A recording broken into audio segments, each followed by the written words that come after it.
You're listening to the Bring the Thunder podcast, a podcast by fans for fans. Yes, you are. Welcome, everybody, to another game recap from the Bring the Thunder podcast as OKC gets back with a win as they take down the 76ers at home 129-104. It is nice to see us take care of business in a game like this. So, fellas, let's get right into it. Joe, why don't you start us off with a stat reading here? Yeah, quick box score reading. Chet Holmgren leads the way with 29 and 9, 12 of 17 from the field. Really good bounce back game from Chet. He struggled in Minnesota. He struggled in the games against San Antonio. Really nice to see him dominate a matchup that he should have. And 29 points is pretty good for a big man as well. SGA goes for 27 points and 5 assists on 10 of 13. Super light day for SGA. J-Dub 14, 4, and 6. I'll talk about that a little later. Aaron Wiggins got 23 minutes, scored 15 points off the bench, wouldn't you know? And AJ Mitchell, 20 minutes, 13 points. Apologize for that. Pretty decent game for OKC overall. For the Sixers, Maxey scored 28. He had a lot of points early, and then there was the rest. But kind of wanted to focus on Chet and J-Dub. I feel like they stressed the fact that, okay, these guys haven't looked great. Let's keep them out there. Beginning of the fourth quarter, we were up a lot of points. They were still on the floor, both of them, without SGA. And I think Chet, he needed a confidence-boosting game, and I think he got it in today. Yeah, I mean, there were a lot of things that definitely went well. Obviously, that third quarter is where things really kind of got out of hand. Going into half, it was only a 2-point game, so it wasn't exactly looking super good at first. But talking about Chet is one of the things we definitely need to mention. I mean, Savir, you've been high on Chet, higher than probably all of us throughout the entire season. So why don't you give us some of your thoughts on how the game went and what he did well? Yeah, I guess the things that he was doing well was he's making himself a lob threat in this game. Just showing off his aggressiveness on the offensive end. We see that I mentioned that he's got that self-creation this year, and we saw a lot of that where he can just go and get his own bucket from the dribble. That was something that he needed to work on this summer. He pretty much did that. He's got the all-star stint that I mentioned to Joe in the pregame, and I've been saying it every time. Anytime I get a chance to remind everyone that's a Thunder fan, make sure you guys do the 3 times vote for him. He definitely deserves at least a reserve role or whatever role that he can get on the team. I think it'd be well earned, especially with the amount of wins that we have. I know it's kind of feels a little bit more stained now that we have 5 losses. I know that's so tough for fans to hear that we got that many losses, but he's still putting up a great season as a whole. I think he's only had like 2 weeks of set of games where he's, not done the best, but everything outside of that, he's done fantastic. And tonight's kind of the way I expect him to play. Obviously not getting to that 29 points, but he's definitely capable of doing that. He doesn't need that many field goal attempts. That's the good thing about him. He's a center, so he can get lobs. He can get easy efficiency around the basket. And he's getting those 9 rebounds pretty consistently as well now, like 9 to 10 rebounds, especially with having a guy like Hartenstein on the roster that also gobbles up a bunch of rebounds. I think that's fantastic for him. I like the fact that Hartenstein kind of got a little less amount of minutes. I know he's starting, but that minute distribution went over to Aaron Wiggins, AJ Mitchell, and I thought that was well-deserved. And I think that's a good time to transition over to Jack and talk a little bit about Aaron Wiggins. Yeah, great to see Aaron Wiggins get some minutes, and like always, he gets minutes, he gets buckets. So I don't know why Mark can't see it, but 15 points, 3 rebounds, 3 assists, 1 steal, 6 for 8 from the field, 2 for 4 from 3. Just doing exactly what we need from him off the bench. I thought this game was one of those games where a lot of players did exactly what we need. Chet Holmgren, I mean, more than what we expect from him. Aaron Wiggins expected. Casey Wallace, 9 points, 4 rebounds, 4 assists. That's what we need from him. AJ Mitchell, 13 points, 3 assists, 2 steals. What we need from him. All these players really played their role today.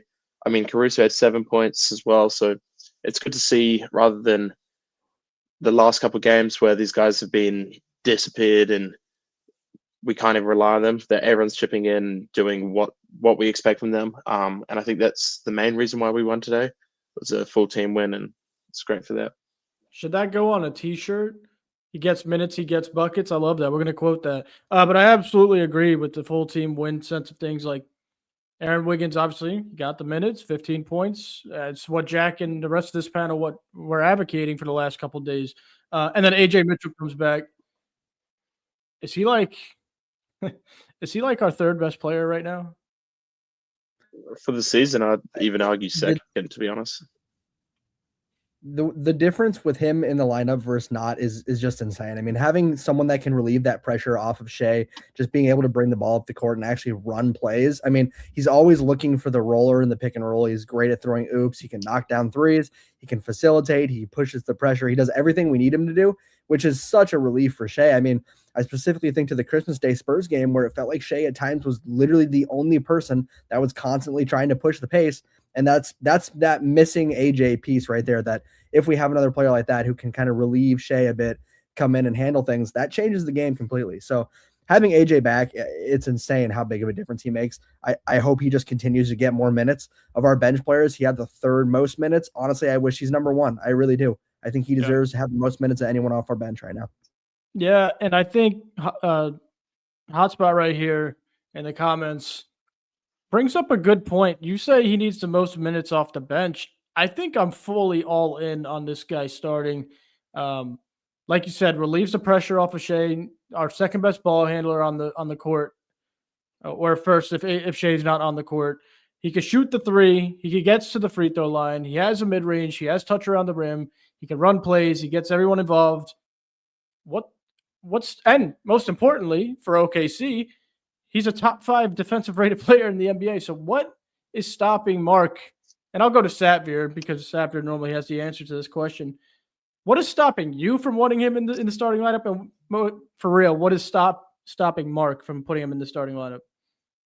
I think, we've won a championship without him in the starting lineup. And I think once you get a taste of success, you kind of roll with what you know and what's been consistent. And I know he's been flexible in who he starts and stuff, but this season, honestly, not so much. He's been very stringent on who he's going to play, how many minutes and everything else. And so I think Mark's starting to come up with his own identity on, who he has preferences for, how he wants the game to go, and what kind of game plan we're going to be rocking versus specific teams. And I just think he thinks AJ and the crew is better served with him coming off the bench, especially I mentioned this in the last recording. AJ doesn't work best alongside J-Dub, and J-Dub generally starts, and divvying up their minutes away from SGA works.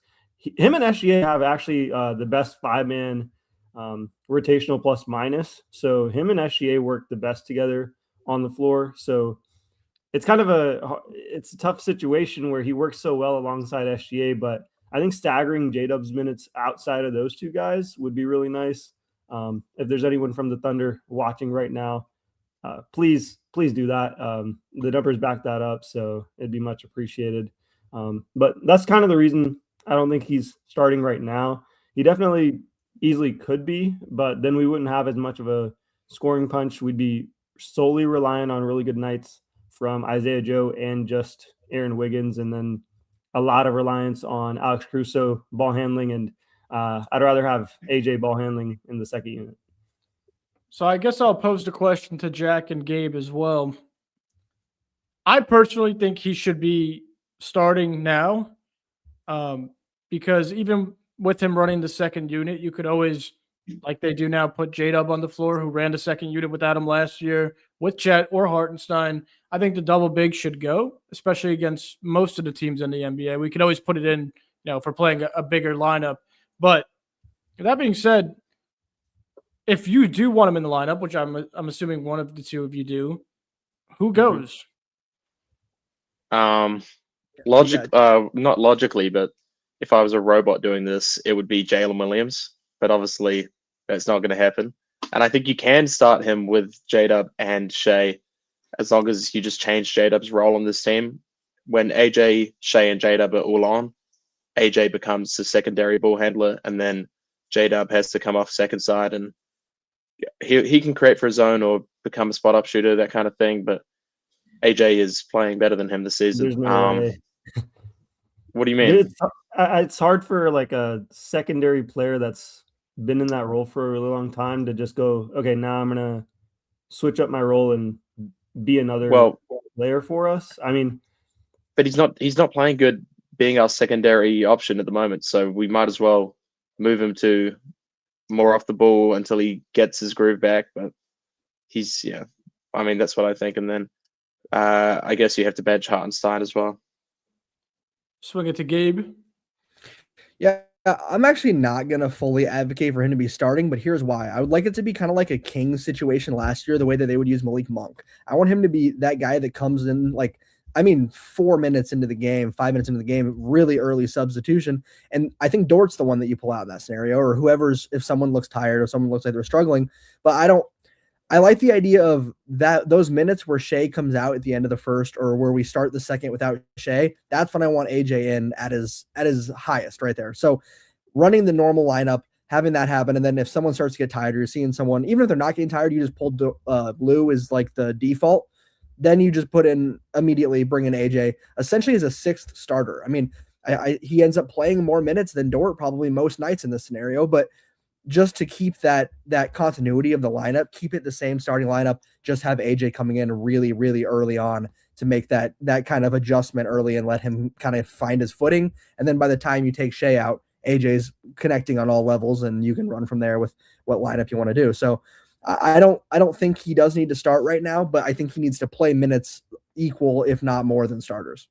Yeah, to me, it's very similar to the James Harden situation we had way back. Obviously, not comparing the two players as of yet, but I think for OKC itself, AJ Mitchell is the new James Harden off the bench.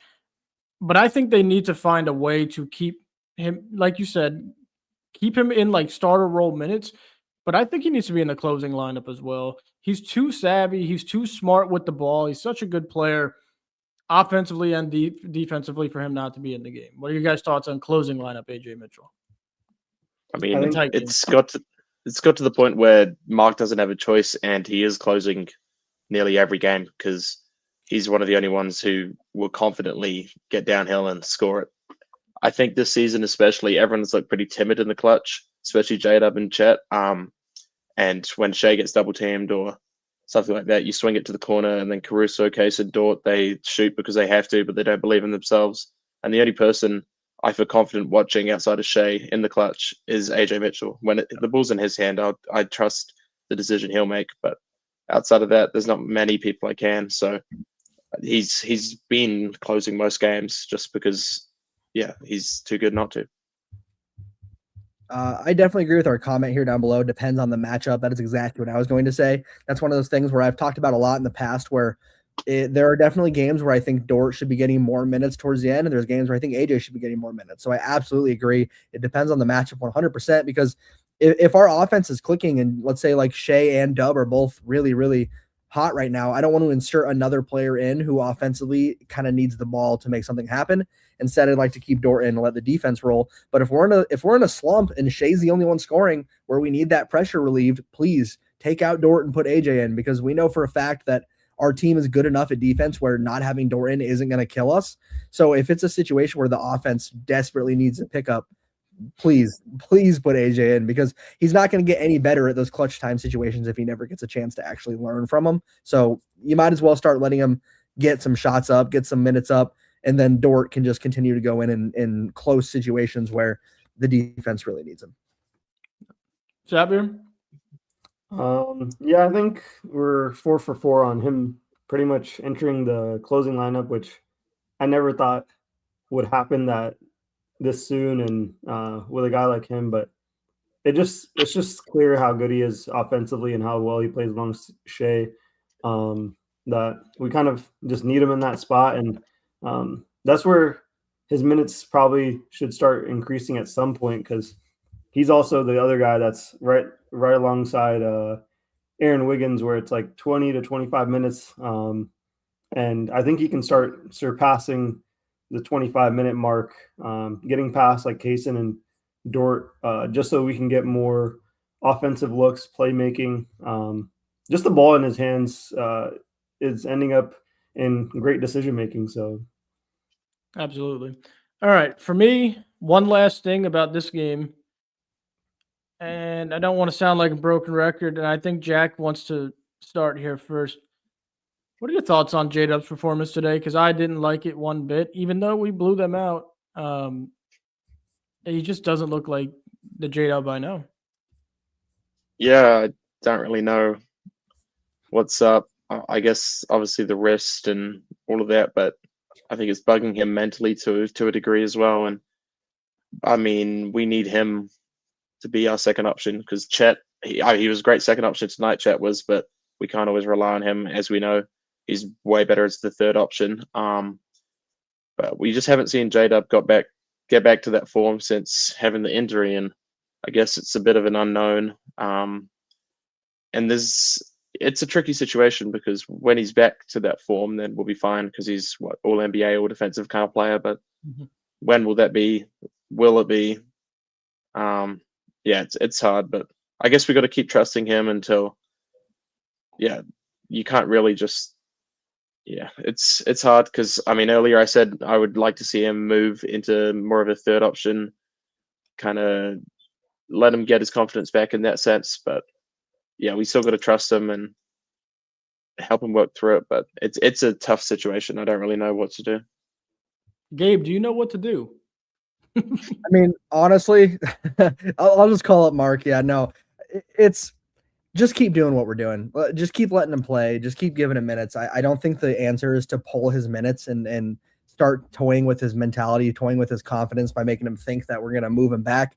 He's an incredible player. We all know that. We're not going to act like he's not a good player. It's a mental game to me. I think it's all in his head. I think he's a bit shaken up since coming back from that wrist surgery. The other thing to think about, and I think about this a lot when it comes with players with ACL injuries and whatnot, but same thing with the wrist injury as well, is there's always going to be that fear in the back of your mind of what if it happens again? What if the injury gets re-aggravated? What if something goes wrong? And I think he's going through that right now. To me, it looks like a lot of the shots he's taking are not comfortable.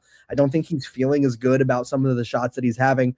He's looking to get to his spot, which is good because he's always been really good at that tough mid-range, but they're just not falling. They look like he's avoiding contact a bit more. He had a layup today on a fast break where normally I think he would have lowered his shoulder and tried to go through the guy, and he played it really soft, and he finished it, and I was grateful for that. But to me, it's a mental game right now. He's coming around to it.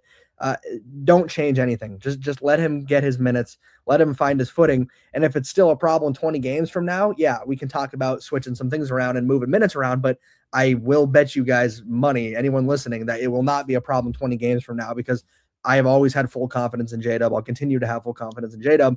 It's just going to come down to ultimately how our team responds, how we continue to play, and just keep getting wins. And I think his game will come back with time. So we'll see. I'll kind of mention one. I forgot to mention that Chet had 4 blocks tonight. Also, I thought J-Dub was really good on the defensive end, 3 steals. He's just so versatile. That's why he gets so many minutes, and his size is kind of irreplaceable on the team. There's no one that's a tweener that can guard that 3 through 5 spot the way that J-Dub can. And then on top of it, I feel like Jack, he's already kind of taken that step back into the third role where he's mainly just focused on getting 5 or more assists every game. He's not shooting too much as well. Like he's only put up 10 shots tonight, and that's been the case for a lot of games. Like I haven't seen him put up a monster amount of attempts. Maybe once he was at like 20, but outside of that, he's been 15 or less shots per game for the most part. So he seems a little bit more backseat approach as I'm sure he knows he's healing and everything else. And he's just getting the assists, the steals and rebounds and playing solid defense. And I mean, that's essentially third or fourth option at this point on this type of team. But I'm sure he'll pick it up once, it's like Gabe's saying, it's a mental thing when a player gets hurt. We saw, ton of players that kind of go through this with an injury, and some get back to it, some don't. And all we can do is just hope that he gets back to it. Yeah, it's definitely a mental thing. You guys both are absolutely correct. You could tell, I mean, he's getting frustrated out there. He even picked up a technical late in the game. Didn't need to. He thought he got fouled. Ended up complaining enough that he got a tech. But we all know who J-Dub is when he's at his peak potential. Well, actually, we haven't seen his full peak, but when he's playing his best. And we OKC desperately needs that back like as soon as possible. But we are a little bit over 20 minutes in. I do want to get to our first segment of the night. Jack, what the hell are you wearing, bro? What the is Jack wearing?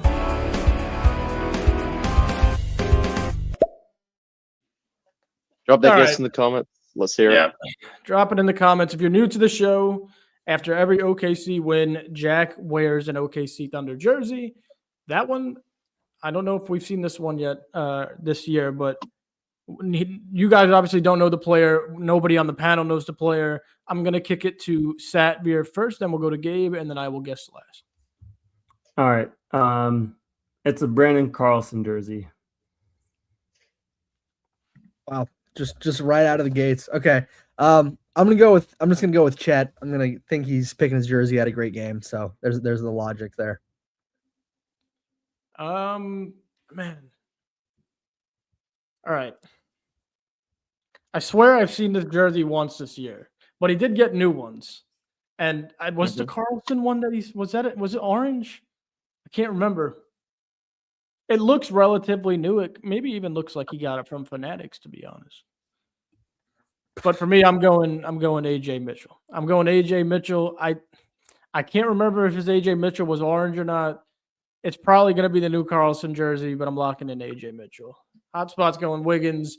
Austin is going Carlson. Jack, the reveal. It is Chet Holmgren. Shout out, Gabe. Got it right. Hotspot locked it in right last second there. Yeah. Not bad. Ladies and gentlemen, we're going to have to end the stream now because I'm very sad. No, I'm joking. All right, let's get back to it. Yeah, it's a nice jersey, though. What size is that? Extra large, man. I'll be on the way to New Zealand shortly. All right. Back to the game tonight. Is there any other takeaways from me? This was a game that they had to win like this. First half was a little slow, but obviously they picked it up. There's nothing, outside of Chet and, Wiggins and AJ for me that really stands out. I'll mention it. Oh, you got it. Yeah. Yeah, I was going to mention Gilgeous-Alexander, 3 quarters, 27 points, 10 of 13 from the field, highly efficient. And I think he's been under double-digit free throws for most of the month. So the whole free throw debate, free throw merchant, is kind of being put to the test because a lot of his buckets, because he's getting denied so hard going to the basket because teams are finally realizing he's the league's leading driver towards the basket and everything else. So they're starting to pack the paint. We saw that tonight. He's just going straight to his mid-range. And when you do that, you only get fouled so many times, right? Like I think there was that maxi foul, but outside of that, there wasn't many mid-range fouls. So he's starting to average less and less free throws. And I think him doing it on straight mid-ranges on high efficiency, pretty much 60% from the field overall, like it's kind of getting ridiculous. But what were you going to say, Gabe? That's exactly what I was going to say. I was going to talk about SGA, the way that he just changed this game, like especially coming out of that third quarter. I mean, when he started really starting to kick open the gate, he started pushing the pace. He had a really tough layup where he laid it real high off the glass. I mean, it's insane to me that even despite having this little like down run here where we've lost a few games, it's been very obvious that Shea has not been the problem. I mean, Shea has been the one that's been trying his hardest to pull these games out. And we've just needed some help. I mean, he's not been perfect, but he's been pretty close to perfect, it feels like. And this game was one of those where the 27 points were, it felt like 40 at some points. I mean, the way he was getting his shots up were just effortless. He opened the game with just a nasty mid-range to just start the game off, but he had the crazy step through as well. I mean, he was just in his bag the whole game. I mean, it's insane how good this guy is. I don't think people fully ever will actually give him the credit that he deserves.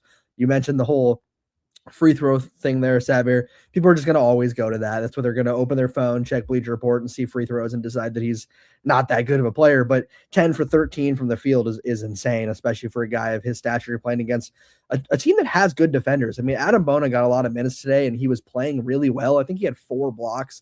He's a good defender. Like this is a solid East team. They're not bad by any means. They've just had to deal with some injuries. So Shea's just insane. Like I'm glad you mentioned Savir because it's crazy to me just watching this guy play basketball.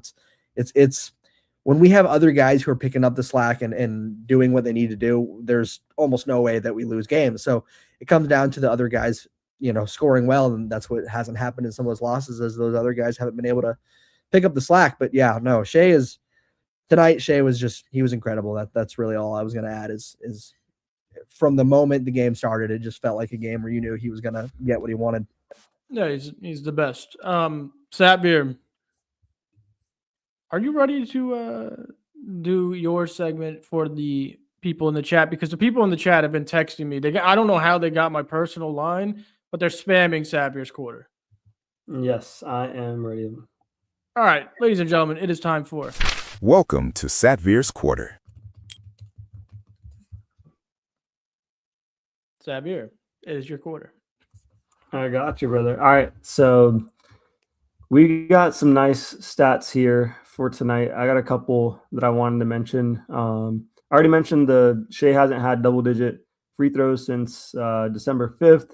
He's also on his 103rd straight 20-plus point game. 24 more games to get to number one to pass Wilt. I think he can do 24 more in a row, barring injury or anything like that. Also tonight, Cason Wallace, 6 steals. I believe he's starting to enter the DPOY race. And the other thing, I think that was the main 2 stats. The other one that I think I mentioned in the comment section, actually, let me go ahead and pull that one back up. It's up here. We're on our 21st straight regular season win against the Eastern Conference. That's the best in NBA history. I thought this was a ridiculous thing as well. I mean, we were dominating at home. We finally got a home loss, and then we're still dominating against the East. And I don't think this trend is not going to end anytime soon. I don't see even like the top-rated Pistons or others beating us. I feel like we're kind of levels ahead of the East right now. Yeah, I mean, it's always good to know, like, we know how stacked the West is, but if you could get to the finals, you're more than likely going to win the finals.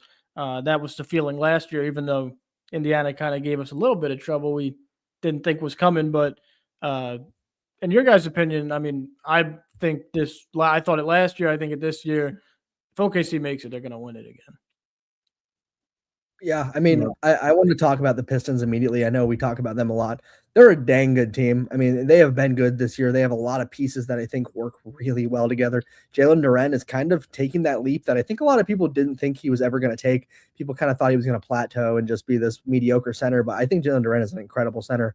But Cunningham has been absolutely balling. But I agree with you, Joe. I despite talking him up and giving him a lot of credit, I don't think that they would take us in a 7-game series. I think they get 2 games. That's about it. I think we take them in 6.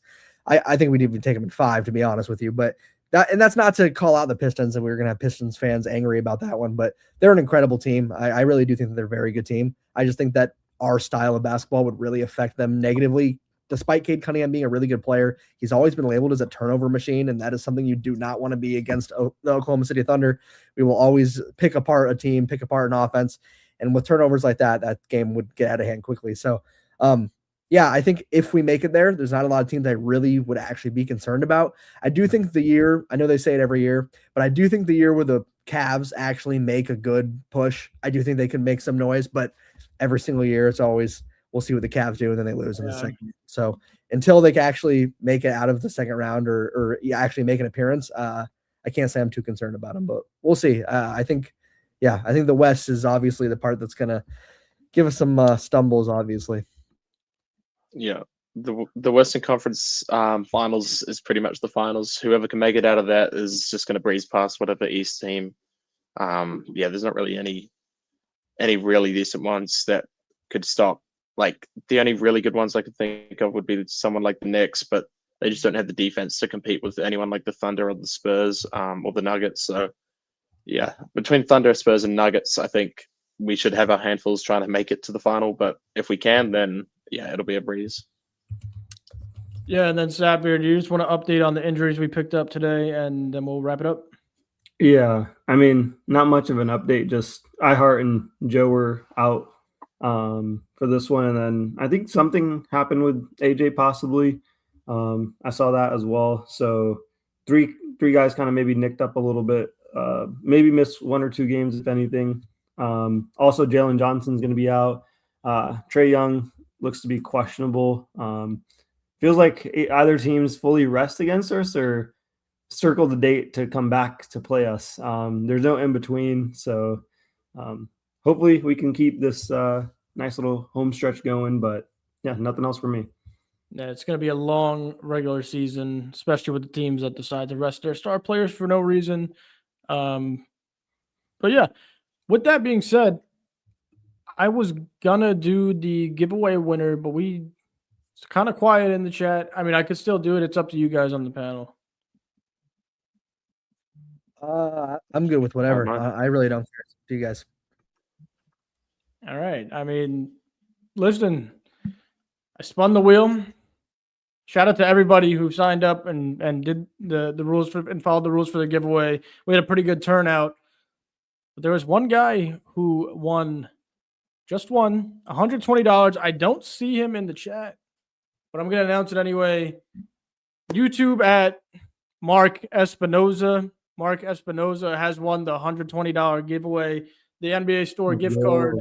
So shout out to Mark Espinoza. I'm sure he'll be seeing this shortly, but I will get in touch with him right after we end this. But Mark Espinoza wins the giveaway. Shout out to everybody who joined it.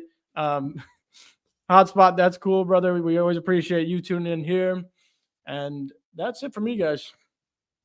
Yeah, absolutely. Thank you guys for everybody who made sure to at least try to participate in that giveaway. We'll be doing more of those, I'm sure, at some point or something like that. Just stuff that really gets you guys involved. We love doing stuff that, allows our fans to get up here and just talk with us. So thank you guys for all the comments as well. We love doing this kind of thing. And thank you guys for tuning in to the post game. Make sure you guys check out tomorrow as we will be playing the Hawks. And of course, we will be on for the pre and post game for those. So as always, thank you guys for listening. And Joe, send us home.